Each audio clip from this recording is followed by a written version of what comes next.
మేఘనాథుడై వచ్చుచున్న మేఘారూఢుడా, రెండంచుల ఖడ్గమును నోట ధరించిన వాడా, మృత్యువునకు మృత్యులోకముకు అధికారి అయిన వాడా, యుగ యుగములో సజీవుడైన వాడా, ఏడు దీప స్తంభముల మధ్య సంచరించువాడా, మృతుడై మరలా బ్రతికిన వాడా, అగ్ని జ్వాలల వంటి కన్నులు కలిగిన వాడా, అపరంజని పోలిన పాదములు కలిగిన వాడా, దావీదు తనయా హోసన్నా, యూదుల రాజా యేసన్నా, యేసన్నా, యేసన్నా. యేసు నామంలో మీకు శుభములు సమృద్ధిగా కలుగునుగాక. ఈరోజు మనం ఉపవాసం యొక్క శక్తి అనే అంశం రెండో భాగం ధ్యానించుకుందామండి. ఈరోజు యేసు ప్రభు యొక్క ఉపవాసం.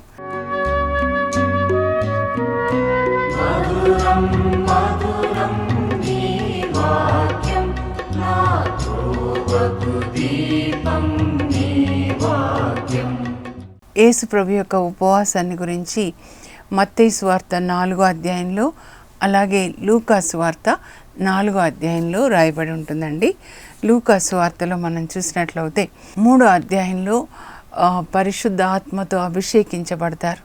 యేసు ప్రభు బాప్తిస్మ యోహాన్ బాప్తిస్మం ఇచ్చిన తర్వాత పరిశుద్ధ ఆత్మ చేత అభిషేకించబడతారు. పరలోకం నుంచి పరలోక తండ్రి చెప్తారు, ఈయన నా ప్రియమైన కుమారుడు, ఇతని యందు నేను ఆనందిస్తున్నాను అని చెప్పి.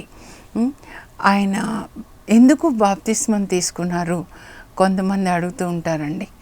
బాప్తిస్మము అని అంటే ఏంటంటే, నేను నా సొంత చిత్తాన్ని, నా శరీర వాంఛల్ని సమాధి చేసి నా జీవితాన్ని నేను దేవుని చిత్తానికి అర్పిస్తున్నాను, ఈ దేహాన్ని దేవుని యొక్క చిత్తం చేయడానికి అర్పిస్తున్నాను.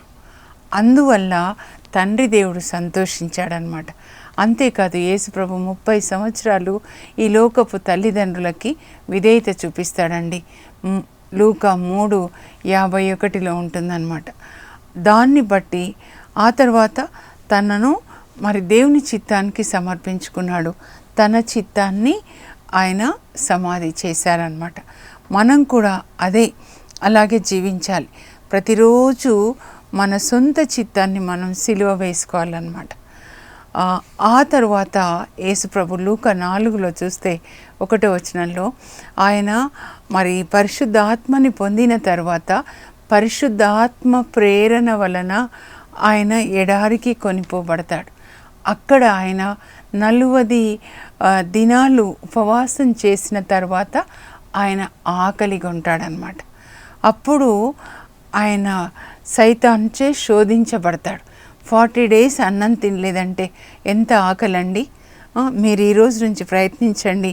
40 డేస్ కాకపోయినా ఒక్కరోజు ఉపవాసం చేయండి. ఆకలిని ఆనందించండి. నిజంగా చెప్తున్నాను, ఆకలి కూడా చాలా ఆనందంగా ఉంటుంది. అప్పుడు ఆకలైనప్పుడు అప్పుడు కొంచెం తినండి. రోజు మీరు ఆకలి అయ్యే వరకు మీరు అలా ఉపవాసం చేస్తూ ఉండండి. చాలా విషయాలు ఉపవాసం చేయాలన్నమాట. అయితే యేసు ప్రభు ఏ విషయంలో సైతాన్ని జయించాడు, సైతాను ఎలాంటి అగ్ని బాణాలంటే అగ్ని బాణాలని వేశాడు, యేసు ప్రభుని ఎలా శోధించాడు, మనల్ని కూడా అలాగే శోధిస్తాడండి. సో మనం కూడా ఈ సైతాన్ రాజ్యానికి చెందిన 3 శత్రువులని మనం జయించాలి యేసు ప్రభులాగా. ఈరోజు ప్రొద్దున మేము అదే చదివాం మా కుటుంబ ప్రార్థనలో. నా భర్త చదువుతుంటే లూకా సువార్తలో, సైతాను యేసు ప్రభును కూడా శోధించాడా. ఆయన శరీరధారి అయినప్పుడు అన్ని విధాల మనలాగానే ఆయన శోధింపబడ్డాడు. అందువల్ల శోధింపబడు వారికి ఆయన ఇప్పుడు సహాయం చేస్తాడు అని హెబ్రీ పత్రిక 4:15 ఉంటుంది. అన్ని విషయాల్లో ఆయన కూడా శోధింపబడ్డాడనమాట. అంటే ఏ విషయాల్లో శోధింపబడ్డాడు, మనము ఆ విషయాల్ని ఎలా జయించాలి. ఈరోజు మనం చూద్దాము మనం జయించవలసిన 3 శత్రువులు. నిన్న కూడా నేను చెప్పాను కదండి, మనం సైతాన్కి బాణాలు వేస్తూ ఉంటే మన పరిశుద్ధత, ప్రార్థన, దేవుని యొక్క వాక్యాలు, ఐక్యత, స్తుతి, ఆరాధన మనం ప్రేమగా ఇతరులకు ఇచ్చినప్పుడు అప్పుడు కూడా సైతాన్ని మనం ఏం చేస్తున్నామంటే సంహరిస్తున్నాం అన్నమాట. ప్రేమ అనే బాణం, పరిశుద్ధత అనే బాణం అన్నమాట. దేవుని చిత్తం, ఐక్యంగా మనం అందరం జీవించడం, అది ఒక బాణం అన్నమాట. ఐక్యత కలిగి ఉండడం, ప్రేమ కలిగి ఉండడం సైతాన్ని, రాజ్యాన్ని కూలద్రోసే మనం వేసే బాణాలు. అయితే మనకి కూడా బాణాలు వేస్తాడు కదా. ఆ బాణాలు ఏంటో మనం చూద్దాము. ఈ లోకానికి సంబంధించినంత వరకు అన్నమాట. ముందు తిండిబోతు తనం అనే ఒక బాణం అన్నమాట. ఆ దయ్యాన్ని పంపిస్తాడండి మనల్ని శోధించడానికి అన్నమాట. తర్వాత అధికారం, ఆ తర్వాత ధనాశ, కీర్తి, ప్రతిష్టలు. చూద్దాం మనము ఈ ఒక్కొక్క రాజుని ఎలా పడగొట్టాడో మనం చూద్దాం. మీకు అర్థం కావాలి ఎలా అంటే చిన్నవి నేను చెప్తాను, మీరు అర్థం చేసుకోవాలండి. దావీదు కూడా పరిశుద్ధాత్మచే అభిషేకించబడతాడు. అయితే పాత నిబంధనల అభిషేకం ఏంటంటే పైన అండి, అంతరంగంలోకి ఆత్మ వెళ్ళలేదు. యేసుప్రభు మరణించి పరలోకానికి వెళ్ళి తండ్రికి తన రక్తాన్ని ఇచ్చి అప్పుడు ఆయన ప్రార్థించిన తర్వాత పరిశుద్ధాత్మనిస్తే పెంతెకోస్తు దినాన అంటే నూతన నిబంధనలో మన ఆత్మలోనికి పరిశుద్ధాత్మ ఏది అనుకోండి, ఇది మన ఆత్మ ఇక్కడ లోపలికి వెళ్ళాడనమాట. అప్పుడు 2 ఆత్మలు, మన ఆత్మ, పరిశుద్ధాత్మ ఐక్యమవుతున్నాయి. అంటే తిరిగి జన్మించుట, ఆత్మలో జన్మించుట అన్నమాట. ఇప్పుడు దావీదు పైన అభిషేకాన్ని పొందాడు. 1 సమూయేలు 16-13లో పొందిన తర్వాత 17వ అధ్యాయంలో ఈ పరిశుద్ధాత్మ దావీదుని యుద్ధ భూమికి తీసుకొని వెళ్తాడనమాట. ఇప్పుడు పరిశుద్ధాత్మ యేసు ప్రభుని ఎడారికి తీసుకొని వెళ్ళారనమాట. సైతాను ఎదుట నిలబెట్టడానికి అనమాట. జయిస్తాడు ఇప్పుడు పరిశుద్ధాత్మ శక్తి చేత అనమాట. అప్పుడు గొలియాతు ఉన్నాడు అనమాట అటువైపు, దావీదు ఇటున్నాడు, గొలియాతు అటు ఉన్నాడు. అప్పుడు పెద్ద గొలియాతు అనమాట, 9 అడుగులు, కానీ ఒక్క ఒడిసెల రాయితోటి గొలియాతుని గెలుస్తాడనమాట. సో సైతాన్ చూస్తూ ఉన్నాడు, ఈ దావీదుని దేవుడు గొప్ప రాజుని చేయాలనుకున్నాడు, మరి యేసుప్రభు ఆ వంశంలోంచి వస్తున్నాడు, ఇంకా ప్రవక్తగా చాలా అభిషేకం, ఆశీర్వాదాలు, కనుక దేవుడు పెట్టిన ఆశీర్వాదాల్లోకి దావీదు వెళ్లకుండా ఉండాలి. ఏం చేయాలి? ఎలుగుబంటిని పంపించాడు, సింహాన్ని పంపించాడు వాళ్ళ నాన్న గొర్రెలు కాసేటప్పుడు. ఇప్పుడు గొలియాతుని పంపించాడు, అన్నీ గెలిచాడు. ఎలుగుబంటి గెలిచాడు, సింహాన్ని గెలిచాడు, గొలియాతుని గెలిచాడు. ఇంకా ఏమనుకుంటాడంటే అలా కాదు, రాజు అయిపోయినాడనమాట. ఈసారి స్త్రీని పంపిస్తాడనమాట దావీదు జీవితంలోకి. బత్షెబాని పంపిస్తాడు 2వ సమూయేలు గ్రంథంలో 11వ అధ్యాయంలో అనమాట. అప్పుడు ఆయన పడిపోతాడండి.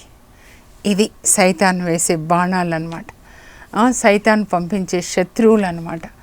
ఈ శత్రువులు 3 శత్రువులని యేసుప్రభు ఎలా గెలిచాడో మనం గెలవాలండి. ఏంటి 3 శత్రువులు అనంటే, మన శరీరమే ఒక శత్రువు అనమాట. లోపల నుంచి కోరికలు పుడుతూ ఉంటాయి, రోజు సిలువ వేస్తూ ఉండాలి. ఒక్కరోజు నీళ్ళలో మునిగాను కాదు, ఈ వాక్యం అనే నీళ్ళలో మునగాలి. ఈ ఆత్మ, మనస్సు, శరీరం అన్నమాట. రోజు ఈ శరీరంలో పుట్టే ఈ కోరికలను ఏం చేయాలి? సిలువ వేసుకోవాలి. అందుకే యేసుప్రభు చెప్పారు లూకా 9:23లో, చాలా చోట్ల ఆయన చెప్తారు, నన్ను వెంబడింపగోరువాడు. 7 సార్లు చెప్తారండి ఈ మాట. నన్ను వెంబడింపగోరువాడు తనను తాను త్యజించుకొని తన సిలువనెత్తుకొని నన్ను వెంబడించాలి. తనను తాను త్యజించుకోవడం అంటే ప్రతిరోజు సిలువ వేసుకోవాలన్నమాట. ఈ శరీరంలో ఏ కోరికలు పుడతాయో వాటిని సిలువ వేసుకోవాలి. ఇప్పుడు చికెన్ తినాలి, లేదా సెల్ ఫోన్లో సినిమా చూడాలి, ఇప్పుడు ఇలా పడుకోవాలి, నిద్రపోవాలి, తిండి తినాలి, ఇట్లా కోరికలు పుడుతూ ఉంటాయన్నమాట. వాటిని ఏం చేయాలి? రోజు సిలువ వేసుకోవాలన్నమాట. అప్పుడు యేసుప్రభు ఎలా సిలువ వేసుకున్నాడో అలా రోజు సిలువ వేసుకుంటూ ఆ శరీర వాంఛల్ని మనం ఆ సిలువ మార్గంలో పరలోకానికి వెళ్ళగలుగుతాం అన్నమాట. ఒకటి శరీర వాంఛలు, రెండవది ఏంటంటే నేత్రాశ అన్నమాట. ఈ కళ్ళతోటి ఆ ఇల్లు కావాలి, ఆ స్త్రీ కావాలి, లేకపోతే నాబోతు పొలం కావాలనుకుంటాడు అహాబ్ రాజు అనమాట. అలా ఈ కన్నులు చూసేవన్నీ కావాలి అని కోరుకోవడం అన్నమాట. నేత్రాశ సైతాన్ పంపించే రెండవ శత్రువు అన్నమాట. ఆ తర్వాత మూడోది ఏంటంటే సైతాన్ పంపించే మూడో శత్రువు జీవపు డంబం అన్నమాట. అంటే ప్రైడ్ ఆఫ్ లైఫ్ అన్నమాట. అబ్బా ఎంత పెద్ద పొజిషన్, ఎంత పెద్ద అధికారంలో నువ్వు ఉన్నావు. ఉజ్జియా రాజు మనం ధ్యానించుకుందాం. 2వ దినచర్యలు 26వ అధ్యాయంలో 16వ వచనం అనమాట. 26వ అధ్యాయం అంతా చూద్దాము. దావీదు సంతతిలో రాజే ఉజ్జియా అనమాట. చాలా గర్వం వచ్చేస్తుంది అనమాట. అధికారము డబ్బు వచ్చినప్పుడు దేవునితో కనెక్షన్లో లేకుండా ఉంటే మన లోపలికి అంటే మనకి పంపించే శత్రువు ఏంటి అంటే సైతాన్ పంపించే శత్రువు గర్వం అండి. చాలా జాగ్రత్తగా అలర్ట్గా ఉండాలన్నమాట. యేసు ప్రభు లాగా ఆయనని మాదిరిగా తీసుకొని అలా జీవించారు పునీతులు అన్నమాట. పునీత ఫ్రాన్సిస్ ఆఫ్ అసిసి వీళ్ళు ఇవన్నీ జయించారండి. శరీర వాంఛల్ని జయించారు, ఆయన లోక ఆశల్ని జయించారు, నేత్ర ఆశల్ని జయించారు. ఆయన చేతితో డబ్బు ముట్టుకోలేదంటండి. ఆయన ఫాదర్ అయితే కూడా నాకు గర్వం వస్తుంది మాస్ చేసి ఇతరులకి దివ్యస ప్రసాదాన్ని ఇస్తే, కనుక నేను బ్రదర్గా ఉండి నేను ఇతర ఫాదర్స్ నుంచి నేను దివ్యస ప్రసాదాన్ని తీసుకుంటానని. ఆయన ఫుడ్ కూడా రోజుకు ఒక చిన్న రొట్టె అన్నమాట. ఈర్మియా ఎలాగో అలాగనమాట. మా ఆత్మీయ గురువు గారు కూడా చెప్తారండి, డబ్బు ఇక్కడ ఉండకూడదు, నా పాదాల క్రింద ఉండాలని నా గదిలో అక్కడక్కడ 10 రూపాయలు వేస్తారండి. సింపుల్ పర్సన్ అనమాట. యేసు ప్రభులాగా ఆయన దగ్గర ఉంటే 2-3 అంగీలు ఉంటాయి అంతే. ఏ రోజు ఫుడ్ ఆ రోజు దేవుడే ఇస్తున్నారు, ఇంకా ఏది ఉండదు. అలా సువార్త బోధిస్తారు. పేదవాళ్ళ దగ్గరికి, వృద్ధుల దగ్గరికి వెళ్ళి సువార్త బోధిస్తారు, వాళ్ళ కోసం ప్రార్థన చేస్తారు. ఎవరైనా డబ్బులు ఇస్తే మళ్ళీ అవి పేదవాళ్ళకి ఇస్తారు. నేను నా చెయ్యి ఇలా తెరిచి పెడతామా, ఇచ్చేవాళ్ళు ఇస్తుంటారు, తీసుకునే వాళ్ళు తీసుకుంటారని చెప్తారు. ఏది కూడా తన కొరకు పెట్టుకోలేదన్నమాట. యేసు ప్రభుని నిజంగా తెలుసుకున్న వాళ్ళు, ఆయనతో మరి రిలేషన్, నేను ద్రాక్షవల్లి మీరు రెమ్మలని అంటు కట్టుకున్న వాళ్ళే అందరూ కూడా ఇలాగే పునీత ఫ్రాన్సిస్ ఆఫ్ అసిసి గారు, శౌరి వారు పునీతుల్లాగా జీవిస్తారండి. వాళ్ళు ఈ 3 శత్రువులని జయించారు. ప్రతి విశ్వాసిని పడగొట్టడానికి సైతాను ఈ 3 శత్రువులని పంపిస్తాడనమాట. కనుక ఈ 3 శత్రువులు మనం జయించాలి. 1 యోహాను, ఈరోజు మీరు చదువుకోండి. యోహాను మొదటి లేఖ 2వ అధ్యాయంలో 15 నుంచి 17 వరకు అండి. అసలైన సువార్త. యోహాను యేసుప్రభు గుండెల మీద ఆనుకొని యేసుప్రభు గుండె చప్పుడు, ఆయన హృదయంలో ఏమి ఉందో అదే రాస్తాడనమాట. ఏం రాస్తాడంటే, బిడ్డలారా మీరు ఈ లోకమును కానీ లోకంలో ఉన్న దేన్ని కూడా ప్రేమించకండి. ఈ లోకాన్ని ప్రేమించే వాళ్ళకి పరలోక తండ్రి మీద ప్రేమ లేదు. ఈ లోకం మీకు అందించే శరీర వాంఛలు, మన శరీరం కూడా మట్టిలోంచి వచ్చింది కదండి. కనుక ఈ శరీరంలోంచి వచ్చే శరీర వాంఛలు, ఆ తర్వాత నేత్ర ఆశ, ఈ కన్నులు చూసే నేత్ర ఆశ, ఆ తర్వాత జీవపు డంబం, దేని గురించి గర్వపడుతున్నారు. ఈ 3 కూడా దేవుడి నుంచి రాలేదు, ఇవి సైతాన్ నుంచి వచ్చాయన్నమాట. ఎందుకంటే ఈ లోకము, దాని యొక్క వ్యామోహం, ఈ 3 గతించిపోతాయి. ఈ శరీరం మట్టిలోకి వెళ్ళిపోతుంది. మనకు ఒక అధికారము డబ్బు ఉంటే అది కూడా వెళ్ళిపోతుంది కదా. ఈ నేత్రాశ వల్ల ఏమన్నా అన్నీ వెళ్ళిపోతాయి, భూమియే కనబడకుండా వెళ్ళిపోతుంది.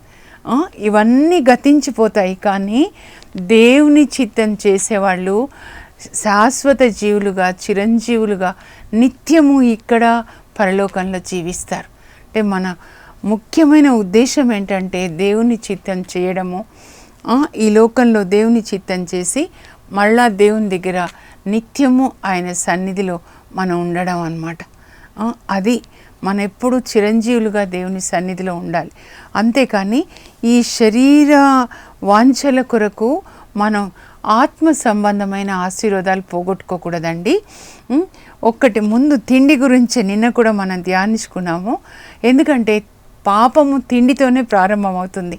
ఏదైనా తోటలో దేవుడు ఆదాము అవ్వల కొరకు ఎంత చేస్తారండి, ఎంత మహిమ అంటే ఆదాము దేవుని పోలికగా ఉంటాడంట. మీరు ఆదికాండం మెల్లగా చదవండి. దేవుడు జంతువులని సృజించి ఆదాం దగ్గరికి తీసుకొచ్చి, నాన్న దీనికి ఏం పేరు పెడతావు? ఇది సింహం నాన్న. మరి దీనికేం పేరు పెడతావు? ఇది తోడేలు నాన్న. దీనికేం పేరు పెడతావు? ఇది సింహం నాన్న. అంటే దేవుడు పేర్లు పెట్టచ్చు కదండి, కానీ ఆదాంని అడుగుతున్నాడు అనమాట. ప్రవక్త మొదటి అంత మహిమనిచ్చారనమాట. ఆ తర్వాత ఏదైనా తోటలో అన్ని రకాల పండ్లనిచ్చే వృక్షాలు, అబ్బా ఎంత బాగుండొచ్చో, ఇట్లా యాపిల్ కోసుకొని తినొచ్చు, ఇలా మామిడి పండు కోసుకొని తినొచ్చు, ఇలా ఆస్ట్రేలియన్ గ్రేప్స్ కోసుకొని తినొచ్చు, ఎంత బాగుంటుంది కదా చెట్టు నుంచి కోసుకొని తింటే. కానీ ఒక్క చెట్టు పండు, జ్ఞానంనిచ్చే చెట్టు పండు మాత్రం మీరు తినొద్దు అని చెప్పారు. మిగతా ఎన్ని చెట్లు ఉన్నాయండి. కానీ అక్కడికి ఒకరోజు సైతాన్ ప్రవేశించాడనమాట. ప్రవేశించి ఏ తోటలో ఏ చెట్లు పండు తినకూడదంట, అవునా అంటే లేదు అన్నీ తినొచ్చు, ఇది ఒక్కటే తినొద్దని చెప్పాడు. ఇది తింటే మేము చనిపోతాం. ఏం చనిపోరు, తింటే దేవునిలాగా మీకు తెలివి వచ్చేస్తుంది, దేవునిలాగా అవుతారు. అప్పుడు దేవుడు వద్దన్న దాన్ని ఆమె చూస్తుంది అనమాట. సైతాన్ శోధన చూడండి, దేవుడు ఏదైతే వద్దన్నాడో దాన్ని మనము తినేలాగా, ఆ పని చేసేలాగా శోధిస్తాడనమాట. అప్పుడు ఆమె చూస్తుంది కళ్ళతో ఆ చెట్టు, ఆ పండ్లు కంటికి చాలా బాగుందంట. కంటికి చాలా బాగుంటుంది సైతాన్ ఆఫర్ చేసేవి అనమాట. తింటే కూడా రుచిగా ఉంటుంది అనిపించిందంట. ఎందుకంటే సైతాన్ అలా అంటాడనమాట. అలాంటి ఆలోచనలు ఇక్కడికి పెట్టేశాడు. అప్పుడు తిన్నది కోసుకొని తిని తర్వాత తన భర్తకి ఇచ్చింది. అప్పుడు ఏం జరిగింది? ఈ శరీరానికి సంబంధించింది ఆమె పొందింది సైతాన్ మాట విని. అప్పుడు దేవుడిచ్చిన మహిమ ఆమె కోల్పోయిందనమాట. వాళ్ళిద్దరూ కోల్పోయారు. నేనేం చెప్పాలనుకుంటున్నానంటే, don't exchange your spiritual blessings for your carnal blessings. ఈ శరీర సంబంధమైన ఆశీర్వాదాల కొరకు ఆత్మ సంబంధమైన ఆశీర్వాదాలని కోల్పోవద్దు. అలాగే మీరు ఆదికాండం 24 వస్తే 29 నుంచి అక్కడ ఏసావు యాకోబు అనమాట. ఇస్సాకు ఇద్దరు కొడుకులు చూస్తున్నాము. పెద్ద అబ్బాయి ఏసావు వేటగాడు అనమాట. వేటకు వెళ్ళి అలా ఇంటికి వచ్చేసరికి చిన్న కొడుకు చిక్కుడుకాయల పులుసు చేస్తున్నాడంటే యాకోబు. మంచి వాసన వస్తుంది, ఈయనకేమో అడవి నుంచి వచ్చాడు, ఆకలిస్తుంది అనమాట.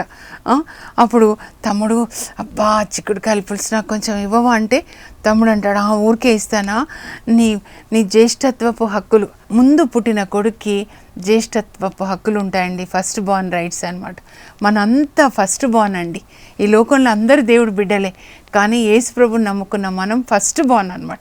We are called to inherit spiritual blessings. మనం ఆత్మ సంబంధమైన ఆశీర్వాదాల కొరకు పిలువబడ్డాం. ఎఫెసీ 1:3 ఉంటుందన్నమాట. క్రింద వాటిని కాదు, వాటి కొరకు కాదు. యాకోబు ఏంటంటే ఆత్మ సంబంధమైన ఆశీర్వాదాల కొరకు అనమాట. కనుక యాకోబు అంటాడు, నీ ఫస్ట్ బార్న్ రైట్స్ నాకు ఇస్తే అప్పుడు నేను ఇది ఇస్తాను. నాకెందుకు, చాలా ఆకలితో ఉన్నా, నాకు తొందర కావాలి అని అంటే అప్పుడు ప్రామిస్ చేయంటే చేస్తాడనమాట. తీసేసుకో, నా ఫస్ట్ బార్న్ రైట్స్ నువ్వు తీసేసుకో, అప్పుడు నాకు ఇది ఇచ్చేయంటే మంచిగా చిక్కుడుకాయల పులుసు ఇస్తే ఎర్రటిది అనమాట. అందుకే ఏదో మన పేరు వస్తుంది. అప్పుడు తింటాడు, తిని హాయిగా వెళ్ళి పడుకొని ఉంటాడనమాట. ఏం చేశాడు? తన ఫస్ట్ బార్న్ రైట్స్ తమ్ముడికి ఇచ్చేశాడు. తర్వాత వాళ్ళ నాన్న ఆశీర్వదించినప్పుడు ఆదికాండం 27 అన్ని ఆశీర్వాదాలు ఇస్తాడు యాకోబుకి అనమాట. అబ్రహాం దీవెనలు, నేను దీవించిన వారు దీవించబడతారు, శపించిన వారు శపించబడతారు. తర్వాత ఏసావు వచ్చి నన్ను దీవించినాను అంటే అన్ని ఆశీర్వాదాలు అయిపోయినాయి. ఏడుస్తాడనమాట. ఏడ్చిన లాభం లేదు. హెబ్రీ 12 పౌలు రాస్తాడు, చేదైన వేరు ఏదైనా మొలచి మిమ్మల్ని భ్రష్టులుగా చేయకుండా చూసుకోనండి. ఇక్కడ సైతాను ఒక వేరు, చేదైన వేరు అనమాట. దావీదికి ఒక స్త్రీని, సంసోన్కి స్త్రీలని, ఆ తర్వాత ఇక్కడ ఈయనకి ఏసావుకి తిండి, అలాగే అవ్వకు కూడా తిండి కదా. అప్పుడు మీరు భ్రష్టులైపోవద్దు. ఏసావు ఒక్క పూట తిండి కొరకు జ్యేష్ఠత్వపు అధికారాన్ని కోల్పోయి తర్వాత తండ్రి దగ్గర ఏడ్చినా కూడా లాభం లేకుండా అయిపోతుంది. ఆయన వంశానికే ఆశీర్వాదాలు ఆగిపోయినాయి అన్నమాట. ఆ తర్వాత చూడండి, మరి యాకోబు పొందాడు. ఇప్పుడు యేసు ప్రభు దగ్గరికి వద్దాం. ఆయనను కూడా అలాంటి శోధనలే తీసుకొస్తాడనమాట. 40 దినాలు ఉపవాసం ఉన్న తర్వాత ఎంత ఆకలండి. మీరు మెల్లమెల్లగా ప్రయత్నించండి. 40 దినాలు కాకపోయినా రోజు కొంచెం కొంచెం తగ్గించుకోనండి. ఈ తిండిపోతు దయ్యము ఒక పాములాగా మన లోపల ఉంటే దాన్ని పోషించొద్దు, మనం దాన్ని చంపేయాలన్నమాట. మన లోపల ధనాశ అనే పాము ఉంటే దాన్ని చంపేయాలి. త్రాగుడు అనే పాము ఉంటే దాన్ని చంపేయాలి, పోషించొద్దు. మనం ఈ పాములన్నీ చంపేయాలి. పోషిస్తే మనల్ని కరుస్తాయి అవి. జాగ్రత్తగా ఉండాలి, సరేనా? అయితే ఇప్పుడు యేసు ప్రభుని కూడా సైతాన్ అంటాడు, ఇదిగో నువ్వు దేవుని కుమారుడైతే ఈ రాళ్ళు రొట్టెలుగా మార్చుకో, నీ ఆకలి తీర్చుకో. యేసు ప్రభు ఏమంటున్నారు? మొదటి ఆదాము పడిపోయాడు, రెండవ ఆదాము యేసు క్రీస్తు చూడండి ఏమంటున్నారు.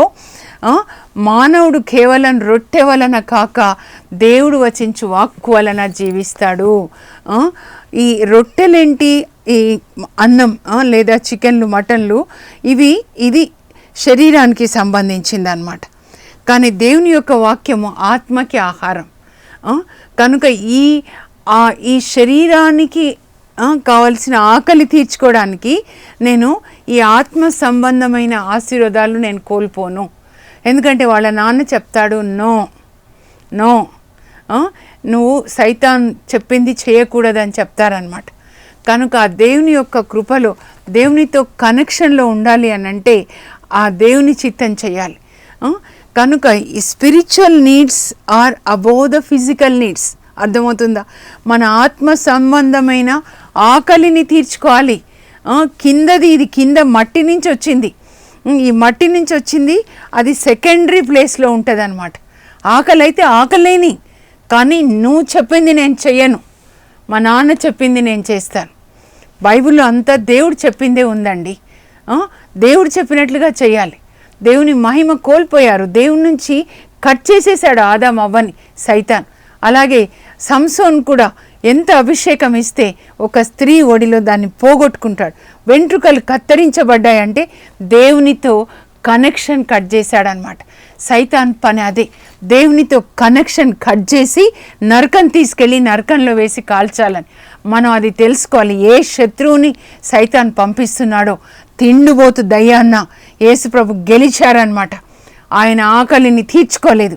ఆ తర్వాత ఎత్తైన శిఖరం మీదకి తీసుకెళ్ళి నువ్వు ఇక్కడి నుంచి దూకు, ఎందుకంటే నీ కాళ్ళు రాతికి తగిలి నవ్వకుండానట్లు దేవుడు తన దూతలను ఆజ్ఞాపిస్తాడు. ఆయన కూడా సైతాన్ కూడా మరి 91వ కీర్తన నుంచి వాక్యాన్ని కొటేషన్ ఇస్తున్నాడు అనమాట. బైబిల్ బాగా తెలిస్తే వాళ్ళు దేవునిలో ఉన్నారని మోసపోకూడదు. ఎందుకంటే సైతాన్ కూడా బాగా తెలుసు అనమాట. మన లోపల యేసు ప్రభు ఉన్నట్లయితే యేసు ప్రభు లాగానే మనం జీవిస్తామండి. ప్రేమ కలిగి ఆయన చిత్తాన్ని చేస్తూ, ఆయన స్వభావమే ఉంటుంది. ఆయనతో అంటు కట్టుకుంటే, మనం ఎవరితో అంటు కట్టుకుంటే వాళ్ళవే మనం పొందుతూ ఉంటాం అన్నమాట. పైనుంచి దూకితే ఏమవుతుందంటే యేసు ప్రభు పైనుంచి దూకాడండి కానీ ఏం కాలేదండి అంటే అప్పుడు కీర్తి వస్తుంది అనమాట. సూపర్ మ్యాన్ అయిపోతాడండి. కానీ ఆ లోక కీర్తిని ఆయన కోరుకోలేదన్నమాట. ముందు శరీర వాంఛ అయిపోయింది కదా, ఆ తర్వాత కీర్తి అన్నమాట. నీకు చాలా కీర్తి వస్తుంది, అది కూడా ఆయన కోరుకోలేదన్నమాట. సైతాను ఏదైతే ఆఫర్ చేస్తున్నాడో దాన్ని కోరుకోలేదు. మూడవది ఏంటంటే దేవాలయ శిఖరం మీద నిలబెట్టి, ఇదిగో ఇవన్నీ కూడా నువ్వు నన్ను ఆరాధిస్తే ఇదంతా కూడా నేను నీకు ఇస్తాను.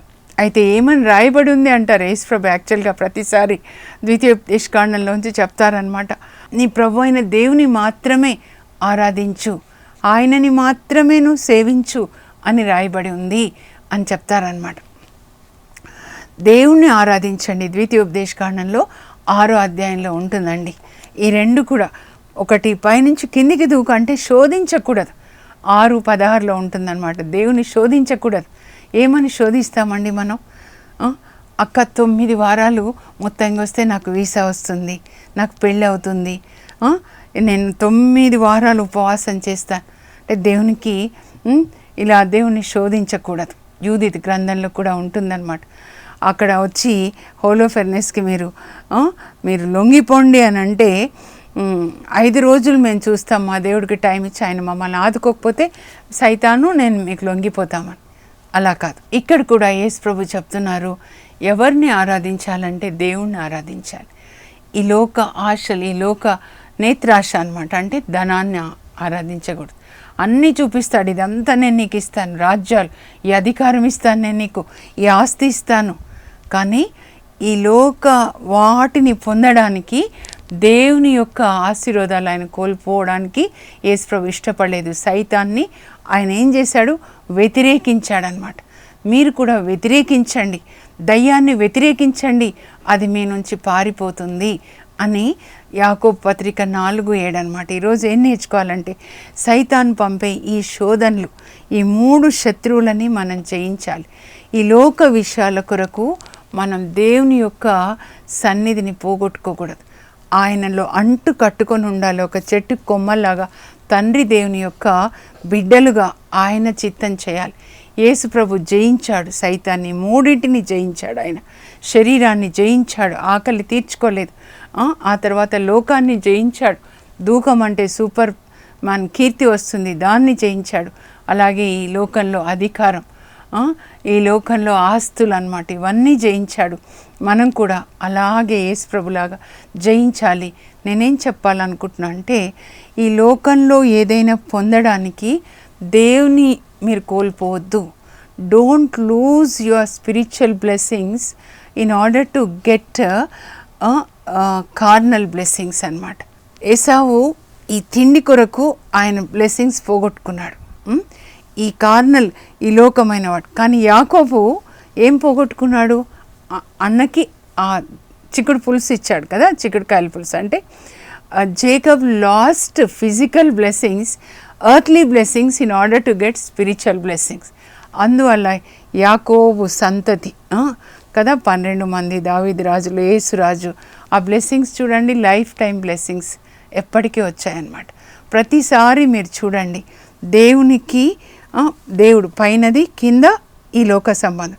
సైతాను శోధనలు అనమాట. ఇలా ఆస్తులు సంపాదించుకోండి, లేకపోతే ఇలా ఫుడ్డు, ఎంత తిండి కదండి, ఇలా సీసాలు. మెల్లగా మనం చూద్దాం ఎవరెవరు సైతాను పంపిన ఈ శత్రువులకి బలి అయిపోయారు. ఇప్పుడు యుద్ధంలో చూడండి, షూట్ చేస్తుంటే చచ్చిపోతుంటారు కదా. సైతాన్ పంపించేవి ఏంటంటే ఇలాంటివి అన్నమాట. లోక సంబంధమైన సీసాలకి, తిండికి, అధికారానికి, డబ్బుకి, ఇవన్నీ శత్రువులు అన్నమాట. వాటికి బలి కావద్దు. యేసు ప్రభులాగా మనం జయించాలన్నమాట.